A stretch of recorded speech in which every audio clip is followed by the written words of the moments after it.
বগুড়ার সদর sub registry অফিসে অনিয়ম দুর্নীতির কারণে গত 7 দিন যাবৎ দলিল লেখকদের কর্মবিরতি এবং দলিল রেজিস্ট্রি কার্যক্রম বন্ধ রয়েছে।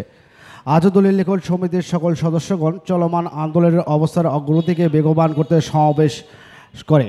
উক্ত সমাবেশে সংগঠনের সদস্যগণের মতামত গ্রহণ করেন এবং সমাবেশে বক্তব্য সংগঠনের সদস্যগণ বলেন, অফিস সহকারী তানজিল আল সরকারের অন্যত্র বদলি না হওয়া পর্যন্ত আমাদের এই আন্দোলন চলমান আছে এবং থাকবে। এছাড়াও বলেন যে সাধারণ মানুষসহ এমনকি মসজিদের জমি রেজিস্ট্রি করেও তাকে দিতে হয় অতিরিক্ত টাকা। তানজিল আল সরকারকে দ্রুত সময়ের মধ্যে অন্যত্র বদলি করা না হলে সংবাদ সম্মেলন, মানববন্ধন, জেলা প্রশাসক ও পুলিশ সুপার বরাবর স্মারকলিপি প্রদান করা হবে এবং উপজেলা রেজিস্ট্রি অফিসে চলমান আন্দোলন চালিয়ে যাওয়ার কথা উল্লেখ করেন বক্তাগণ। দলিল লেখকদের এই চলমান আন্দোলনে জমি রেজিস্ট্রি বন্ধ থাকায় সাধারণ মানুষ ভোগান্তির পাশাপাশি সরকার লক্ষ লক্ষ টাকা রাজস্ব থেকে বঞ্চিত হচ্ছে।